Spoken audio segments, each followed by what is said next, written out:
Ce matin, c'est moi qui vais apporter la parole et on continue dans notre série sur les leçons par l'objet ou les illustrations, les paraboles, tout ce que Jésus utilisait pour nous parler, nous enseigner. Il était vraiment un maître enseignant. Il utilisait souvent des histoires pour nous raconter des affaires. Puis en vous parlant d'histoires, ça me rappelle... Quand j'étais adolescente, j'ai vécu quelque chose de super marquant et je ne sais pas pourquoi ça m'a marqué, c'est un petit peu ridicule. Alors, je vous raconte ça, OK? Comme ça, moi, je grandis au nord du Nouveau-Brunswick dans une petite ville. Dans cette petite ville-là, je ne sais pas pourquoi, on a accueilli des artistes comme Céline Dion dans notre amphithéâtre d'école secondaire, OK? C'est vraiment quelque chose. On avait aussi accueilli Vanessa Paradis. Comme ça, j'avais été voir ces deux artistes-là dans ma mini-petite école secondaire, OK? Donc, moi, je me souviens à un moment marquant, j'allais au concert de Vanessa Paradis, puis j'étais allée au magasin. J'étais allée magasiner avec ma mère avant. Puis j'étais dans un magasin de linge, de vêtements. Puis là, j'arrive à la caisse, puis là, il y a des gars en arrière de moi. Des ados, puis moi, je suis ado, puis là, je suis comme, oh non! Ils me regardent, je suis certaine. Mais là, le pire est arrivé. J'ai échappé quelque chose par terre. OK. Je dis, oh non, qu'est-ce que je fais? Il y a des gars en arrière de moi. Puis j'étais super nerveuse. Puis là, je ne sais pas pourquoi, mon cerveau a buggé. Puis j'ai oublié que quand on se penche, on peut plier les genoux, OK? Pour ramasser quelque chose. J'ai vraiment buggé. J'ai fait comme ça pour ramasser. Puis là, je dis, oh non, j'ai donc bien l'air conne. Puis là, j'avais la honte de ma vie, OK? Et je vous partage ça parce que des fois, c'est normal que lorsqu'on vit quelque chose, que notre perspective soit sur nous, que nos yeux soient sur nous. C'est normal lorsqu'on est enfant, en fait, qu'on est égocentrique. Et plus on vieillit, même ado, on est encore égocentrique. Et plus on vieillit, plus on apprend qu'il n'y a pas juste nous autres dans le monde, OK? Et des fois, quand on lit la Bible, on a un petit peu cette perspective-là. On pense que tout est à propos de nous. Mais on va se dire, Jésus est venu sur la terre pour nous. Mais lorsqu'on lit la Bible, il ne faut pas oublier la perspective des autres et la perspective de Dieu. Comme ça, aujourd'hui, on va regarder Luc 15 et les différentes paraboles. Là, je n'ai aucune idée où est-ce que je suis dans mon PowerPoint. Ah, ça, c'est mon histoire marquante. Parce que mon PowerPoint, il ne marche pas ici. Donc, si jamais je bug, si tu peux avancer. Comme ça, aujourd'hui, on va regarder Luc 15. Et dans Luc 15, il y a 3 paraboles. Il y a la parabole de la brebis perdue, la parabole de la pièce d'argent perdue et du fils perdu, qu'on appelle aussi le fils prodigue.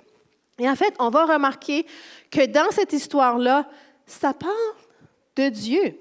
Et ça parle de Dieu qui poursuit le non-croyant.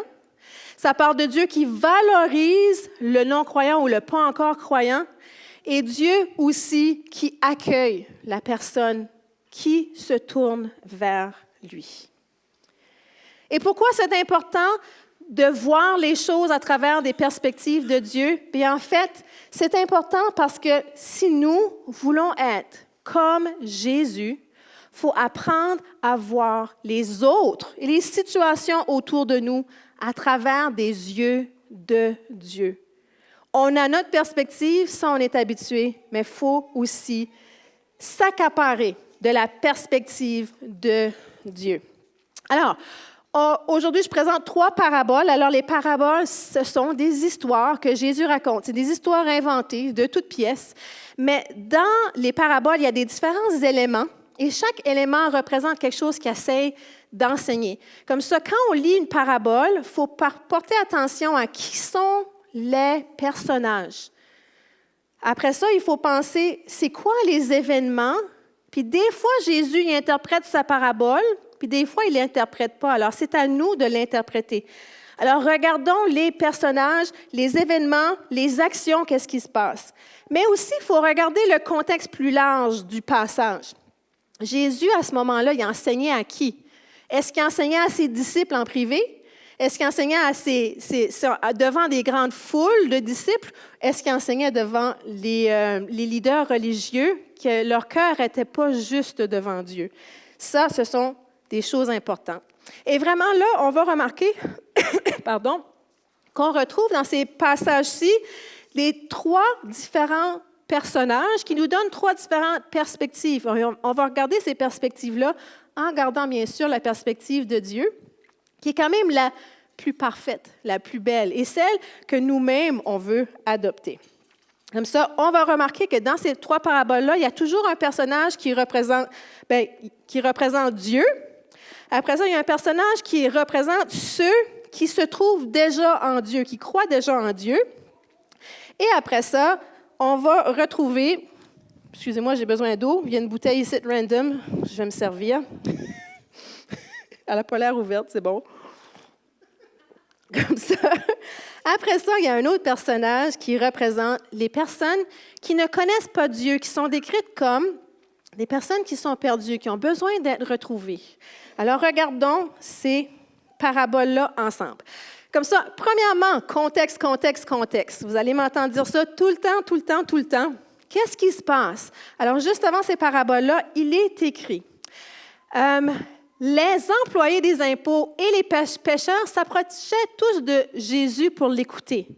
Ça, ce sont les gens qu'on décrivait dans le temps, des gens de mauvaise vie. Les gens qu'on pourrait décrire comme perdus ou éloignés de Dieu. Mais les autres personnages, les pharisiens et les maîtres de la loi critiquaient Jésus et disaient ceci. Cet homme accueille les pécheurs, et il mange avec eux. Alors Jésus leur raconta cette histoire. Okay? Alors les pharisiens et les maîtres de la loi, eux, là, c'est qu'ils connaissaient plein d'affaires à propos des Écritures, mais leur cœur était éloigné de Dieu. C'était plus à propos de ce qu'ils faisaient, mais à un tel point qu'ils avaient oublié même Dieu, la perspective divine. Comme ça, là, vous voyez déjà, il y a les 3 acteurs. Il y a Jésus, qui est Dieu. Après ça, il y a les gens de mauvaise vie, dans un sens aussi, les gens qui sont éloignés de Dieu. Et ensuite, on a l'autre personnage, qui sont les gens qui sont déjà dans la maison de Dieu. En fait, dans ces paraboles. Comme ça, là, Jésus, il dit, bon, à ces gens-là, je leur ai enseigné ces 3 paraboles-ci. Alors, commençons avec la première. La première ici, ça dit, alors Jésus leur raconte cette histoire. Parmi vous, un homme a 100 moutons et il en perd un. Bien sûr, il va laisser les 99 moutons dans le champ et il part chercher celui qui est perdu jusqu'à ce qu'il le trouve. Quand il l'a trouvé, il est tout joyeux. Remarquez combien de fois que ça va être marqué. Ça va parler de joie dans ces paraboles-là. Okay? Il met le mouton sur ses épaules, puis il rentre chez lui, il appelle ses amis et ses voisins et leur dit « Venez, réjouissez-vous avec moi! Oui, j'ai trouvé mon mouton qui était perdu. Je vous le dis, c'est la même chose. Quand un seul pécheur change sa vie, Dieu est dans la joie. Sa joie est plus grande que pour les 99 personnes justes qui n'ont pas besoin de Dieu dans leur vie, de changer leur vie dans le fond. » Alors ici, on va regarder ça, regardons ça ensemble. Qu'est-ce que vous remarquez? On a les 3 personnages qui représentent Dieu. Le berger. Savez-vous que les bergers ils étaient vus comme pas importants dans la société dans ce temps-là? Pourtant, Jésus utilise une parabole puis il s'associe aux bergers. Les pharisiens, eux, ils n'auraient jamais voulu. Les leaders religieux, ils n'auraient jamais voulu qu'on utilise une parabole puis qu'ils se décrivent comme bergers. Pourtant, Dieu, il dit non. Je suis le bon berger. Ensuite, il y a une brebis qui est perdue. Celle-là, elle représente ceux qui sont loin de Dieu. Puis il y en a 99 brebis qui sont dans le champ. Comme ça, si on regarde ça, regardons ces 3 perspectives-là, en fait.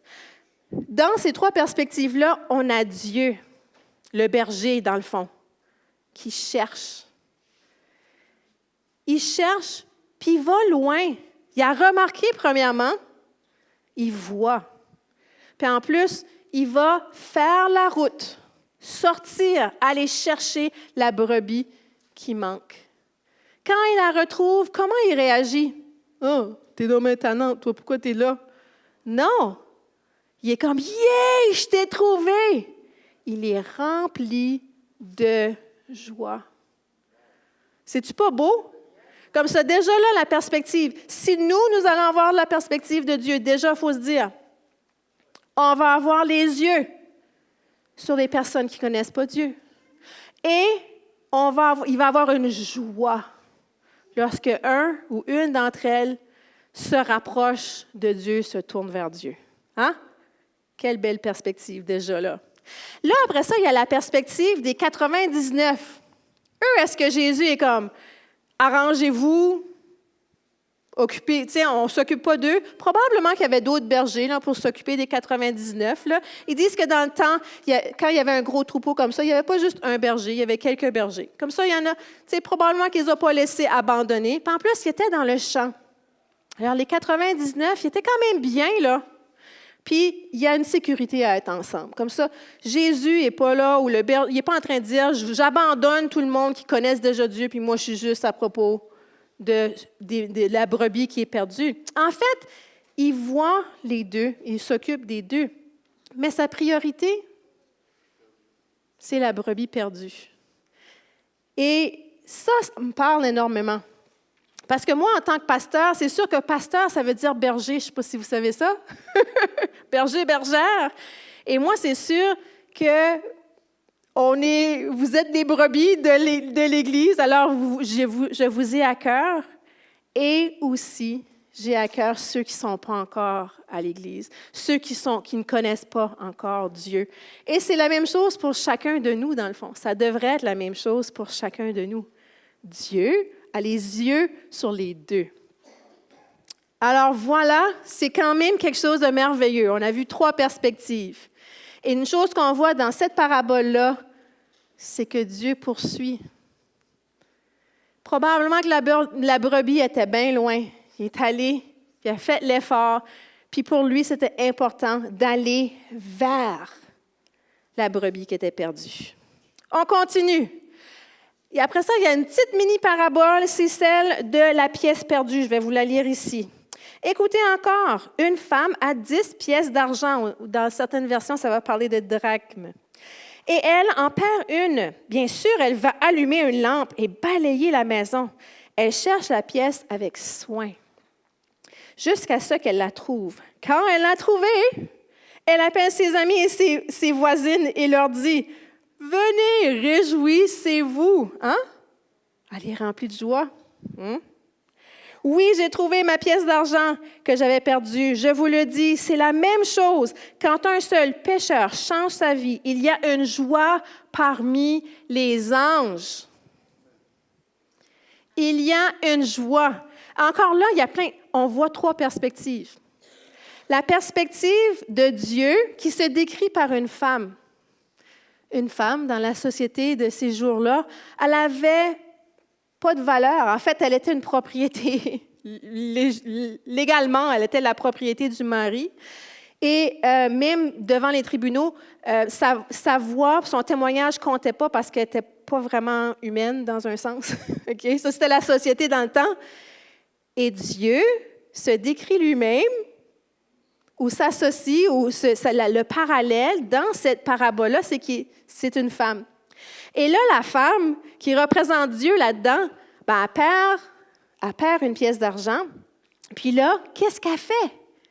Elle allume la lumière, elle fait le ménage, elle vire tout à l'envers. Sa priorité en ce moment, c'est trouver la pièce. Et ça me fait penser à Dieu qui poursuit. Il est prêt à virer les choses à l'envers, aller nous chercher à l'autre bout du monde. Moi, il est venu me chercher dans le fond du baril. Il est venu nous chercher. Et encore, sa priorité, tout de suite, c'est d'être avec ceux qui sont loin de lui. Puis il est prêt à virer les choses à l'envers, à aller jusqu'au plus profond de la terre, jusqu'à l'extrémité de la terre, pour trouver les gens qui sont perdus. Dieu poursuit ceux qui ne le connaissent pas.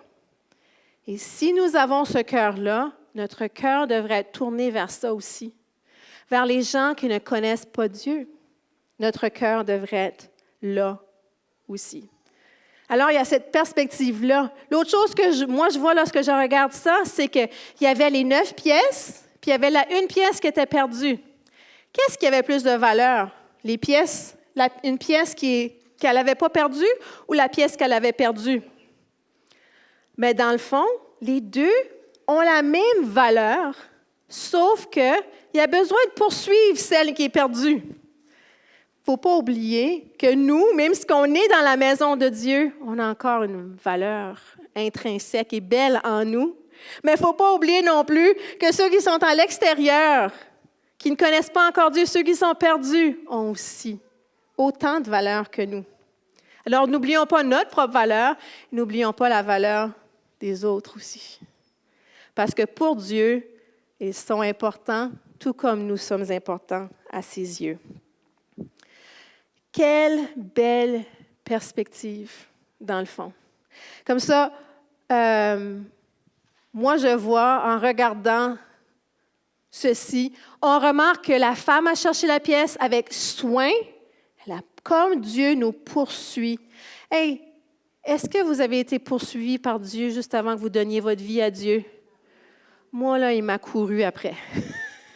Il m'a couru après, puis laisse-moi te dire qu'il y a plusieurs personnes qui ont partagé l'Évangile avec moi avant que je l'accepte. Je l'ai refusé plusieurs fois. Et pourtant, Dieu m'a poursuivi. On comprend ça. Dieu nous aime à ce point-là qu'il nous poursuit. Imaginez qu'il nous aime, pareil comme cette femme-là qui a cherché avec soin. Et elle a recherché jusqu'à temps qu'elle la trouve, sa pièce. L'autre chose, bien sûr, on a vu qu'il y a de la joie dans le ciel quand la pièce qui est perdue est retrouvée, quand l'homme ou la femme qui est perdu est retrouvé en Dieu. Il y a de la joie. N'oubliez pas, Jésus, il partageait ça devant qui? Les gens de mauvaise vie et devant les pharisiens. Les pharisiens qui disaient, « Je ne peux pas croire qu'ils mangent avec les pécheurs, non, non, non, non. » Eux, ils avaient perdu la joie. Les religieux auraient dû être contents que Dieu se révélait aux gens de mauvaise vie. Ils avaient perdu une perspective divine. Maintenant, nous, on devrait avoir cette joie-là. Il n'y a rien comme des célébrations de baptême ou lorsque quelqu'un fait une prière de repentance, lorsqu'on prie avec quelqu'un qui donne sa vie à Jésus, dans le sens où il décide de commencer à suivre Jésus. Il me semble qu'il n'y a pas grand-chose de plus merveilleux que ça sur cette terre. Et si notre cœur ne se réjouit pas de ça, bien, amenons nos cœurs devant Dieu. Si on veut vraiment la perspective divine, je sais, moi je vous connais, je sais, lorsque quelqu'un donne sa vie à Dieu, commence à suivre Dieu, on est dans la joie. Avec les anges qui se réjouissent et Dieu lui-même qui se réjouit. Alors, ce qu'on apprend dans cette parabole-là, c'est que Dieu poursuit, que Dieu valorise tellement la personne qui est perdue, qu'il la poursuit. Il la poursuit parce qu'il la valorise, parce qu'il l'aime autant que les chrétiens.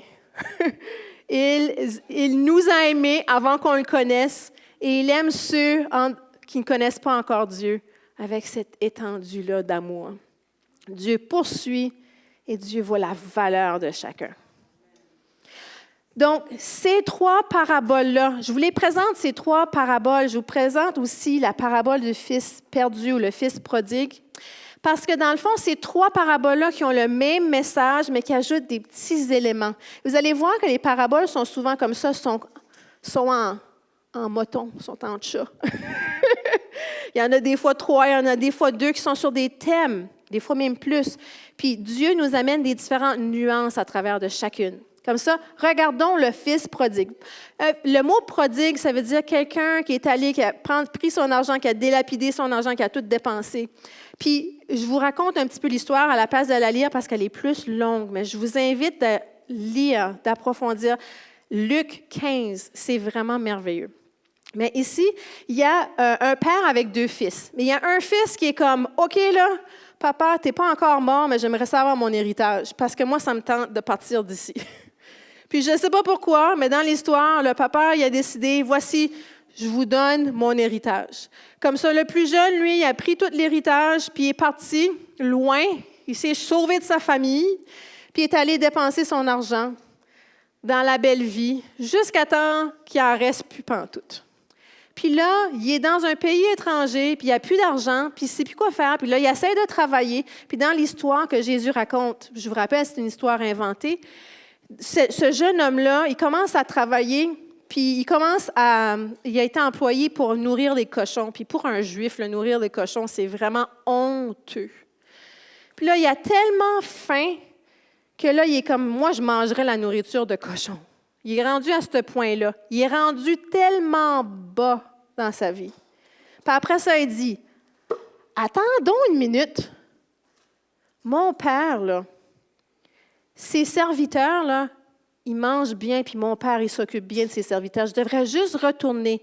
Je ne mérite pas d'être traité comme son fils. Je veux juste aller, puis s'il me traite comme ses serviteurs, ça sera bien mieux. Mais il est tout honteux. Puis il décide d'aller voir son père. Puis c'est incroyable parce que quand il approche son père, ça dit qu'il retourne chez eux, puis là, son père le voit de loin. Puis son père se lève, puis il commence à courir vers son fils. Mon fils, mon fils! Puis avant même que l'autre s'ouvre la bouche, il l'a déjà dans ses bras. Puis son fils est comme, juste traite-moi comme un serviteur. Puis il est comme, non, toi, je ne te traite pas comme mon serviteur. Tu es mon fils. Tu étais perdu, tu étais éloigné, puis maintenant tu es revenu. Tout le monde, réjouissez-vous. Puis c'est la fête. Réellement, ce qu'il fait, c'est qu'il fait une grosse fête. Il demande, il dit, on va aller de la bonne nourriture, de la bonne bouffe, on va tout. Hey, donnez-lui un anneau, donnez-lui toutes sortes d'affaires. Mon fils, qui était éloigné, est de retour. C'est la joie. C'est la joie. Mais ce qui est intéressant dans cette parabole-là, c'est qu'il y a aussi le fils aîné. Puis lui, le fils aîné, bien, il est resté à la maison. Il n'est pas parti dilapider son argent ailleurs, mais il est resté à la maison. Puis lui, quand il voit ça, bien, il était dans le champ. Puis là, il arrive du champ, puis il dit, oh, qu'est-ce qui se passe ici, là? Puis là, les gens disent, bien, ton jeune frère est revenu. Puis il est comme, ben là. Comment il réagit? Pas avec de la joie. Comme ça, le grand frère, après ça, il ne veut même pas rentrer dans la maison. Ben voyons, pourquoi ils font une fête pour mon jeune frère qui a tout gaspillé son argent? Là, le père, il sort, puis il va voir son grand garçon. Puis là, il dit, ben qu'est-ce qui se passe? Il dit, ben là, tu sais, t'as un gros festin pour mon petit frère qui a été probablement dépensé son argent avec des prostituées, puis tu fais la fête, puis moi, je t'ai toujours servi, puis tu n'as jamais fait de fête pour moi, tu sais. Dans cette histoire-là, c'est triste, parce que le grand frère, il représente les leaders religieux qui avaient perdu la perspective de Dieu. À la place d'être content pour la personne qui revient, son frère qui revient, il était aigri de la vie, comme dirait ma fille, OK? Il était aigri de la vie à la place de se réjouir. Maintenant, est-ce que c'était une bonne nouvelle que le plus jeune frère revienne? Oui. Puis est-ce que c'est une bonne nouvelle lorsque Dieu va rencontrer les gens qui sont éloignés de lui? Les gens que nous, on est comme, no way, il ne pourrait pas sauver cette personne-là. No way, il est bien trop loin, ça. Des gens que nous, peut-être dans notre société, on n'a pas d'estime pour ces gens-là. Pourtant, Dieu, dans sa perspective divine, dans sa façon de voir, il valorise chaque personne sur cette terre parce qu'il veut que tout le monde vienne à sa connaissance. Il aime ses enfants. Il en raffole, il nous donne tout. Puis c'est ça que le père il avait dit, en fait, au fils. Il dit, regarde, moi, je t'ai toujours tout donné, tu as toujours tout eu. Tu as resté dans la maison, tu n'es pas allé vivre une vie de débauche. Tu as toujours tout eu. Mais réjouis-toi donc, parce que ton petit frère qui était perdu, il est revenu, puis il n'est plus perdu. Comme ça, on voit les différentes perspectives. Le fils prodigue, le fils qui s'est éloigné, qui est revenu. Vous avez remarqué juste la honte par rapport à son comportement. Il s'est approché de Dieu. Bien, on fait le parallèle. C'est comme nous, lorsqu'on s'est approché de Dieu. Moi, je n'étais pas grosse dans mes culottes là, quand j'ai approché Dieu. Je n'étais pas comme « Hey, je suis ici, Dieu, merci beaucoup. Tu sais, prends-moi, je fais ma prière de repentance comme tu es chanceux de m'avoir. » Pas du tout. Je suis allée voir Dieu, la tête basse. Dieu, si tu penses que tu peux faire quelque chose avec moi, si tu penses que tu peux m'aimer, ben vas-y. Puis Dieu m'a prouvé que j'avais de la valeur à ses yeux. Je vois des têtes hochées parce que je sais que vous avez vécu la même chose, savoir que vous avez arriver devant Dieu avec humilité, puis être reçu comme un prince ou une princesse, comme un enfant de Dieu. Quel privilège! Et c'est ça qu'on veut pour les autres autour de nous aussi. On a aussi vu le Père. Le Père, là, ils disent que dans cette culture-là, comme quand il y a le Père qui est comme un patriarche, qui est vraiment comme, tu t'agis pas n'importe comment, là. Puis, tu sais, dans ce temps-là, il y avait comme des robes. Probablement que si elle commençait à courir pour aller voir son fils, elle a probablement monté sa tunique, puis couru, là, puis on voyait probablement les pattes, là, tu sais. Puis, dans cette culture-là, c'était honteux. Mais lui, il s'en foutait de qu'est-ce que les gens pouvaient penser. Il a couru vers son fils parce que c'était quoi la priorité? D'aller accueillir son fils avec grâce, avec miséricorde, lui donner, l'accueillir avec honneur. Honneur qu'il ne méritait pas, mais honneur qu'il a donné parce que c'est son fils, tout simplement, qui est revenu. Et après ça, on voit que Dieu accueille. Dieu accueille le non-croyant. Il nous a accueillis dans sa maison comme ses enfants. Hey, on ne le méritait pas, puis il nous a accueillis avec des grands honneurs, comme on est bénis. Et on voit dans ces 3 paraboles-là un fil conducteur que Dieu poursuit, que Dieu valorise chacun et que Dieu accueille. Et l'autre chose qu'on voit comme fil conducteur, c'est la joie. Dieu est un Dieu joyeux. Puis je ne sais pas s'il y a grand-chose qui le rend plus joyeux que de voir des enfants, ses enfants, revenir à lui. Et dans le fond, si on a la perspective divine, nous aussi, ça devrait nous remplir de joie. Alors, le fils aîné, lui, il représente quelqu'un qui n'est pas juste aigri de la vie, mais quelqu'un qui a perdu la perspective. Puis je vous rappelle que dans le contexte, Jésus y adresse ceci. C'est un double message. C'est un message pour les gens de mauvaise vie qui sont perdus, qui sont devant lui, et aussi pour les leaders religieux qui sont devant lui. Hey, les boys, vous avez perdu votre amour. Pourquoi vous n'êtes pas heureux que ces gens-là, ils vont entrer dans le royaume de Dieu pareil comme vous autres? Dans le fond, quand on regarde les 2 fils là, dans la parabole, les 2 ont été perdus. Un parce qu'il est allé vivre une vie de débauche, puis l'autre parce qu'il pensait qu'il pouvait gagner le cœur de Dieu par ses actions seulement. Puis parce qu'il est devenu aigri, il n'a pas reconnu qu'est-ce qu'il y avait. Alors les 2 étaient perdus et c'est seulement le Fils qui est venu au Père humblement qui était vraiment représentatif de celui qui est en Dieu. Et dans le fond, Jésus a prêché. C'est incroyable, Jésus, dans sa vie, il a prêché dans les synagogues, mais il a prêché aussi à l'extérieur des synagogues. Le cœur de Jésus lui-même, puis là, j'ai trouvé ça en ligne, là, c'est tout en anglais, dans l'Évangile de Matthieu.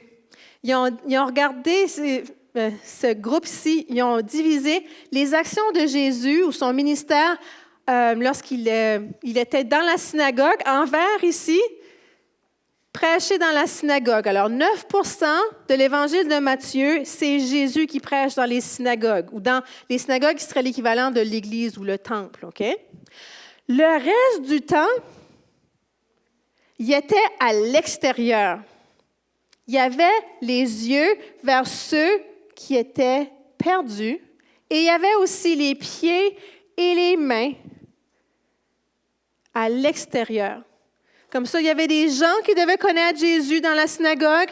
Après ça, en jaune, c'est les miracles à l'extérieur. Des miracles, pas de la guérison. En beige, c'est les guérisons pour la santé. Ensuite, 20% en bleu, c'est prêché à l'extérieur de la synagogue, les exorcismes et la prière. Il était tellement souvent en train de faire du ministère à l'extérieur. Et nous, en tant qu'Église, puis en tant qu'individu, on devrait se dire, est-ce que ce qu'on fait, c'est juste pour nous? Ou est-ce que ce qu'on fait est aussi pour les gens qui ne connaissent pas Dieu? Et c'est normal. On est une Église, on s'assemble, on est heureux d'être ensemble. On est comme les 90 brebis, on est content d'être dans notre champ ensemble. Mais n'oublions pas que tout aussi important que les 99 brebis qui sont à l'intérieur, il y a aussi la brebis qui est perdue à l'extérieur. Jésus a vécu sa vie pour ces gens à l'extérieur-là, et nous, on devrait vivre notre vie aussi de cette façon-là. Et notre Église devrait aussi être gérée conséquemment.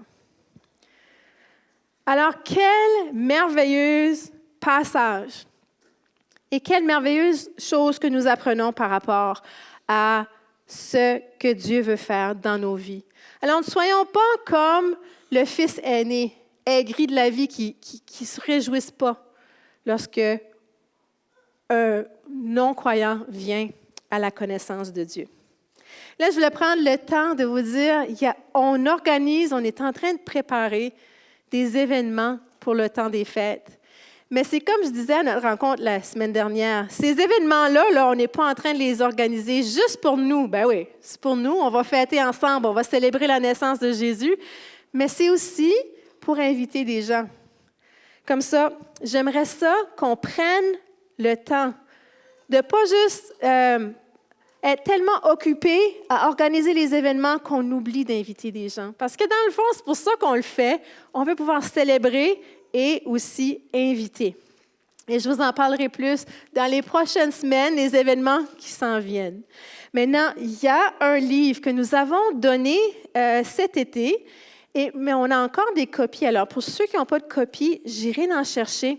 C'est un livre qui s'appelle « Par leur nom ». Et on en a acheté pour tous les membres de l'Église. Si vous n'en avez pas encore eu, faites sûr de venir en chercher. Je viendrai les mettre sur la table ici.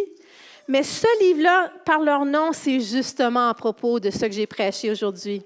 C'est les yeux de Dieu qui sont sur les personnes qui ne connaissent pas encore Dieu.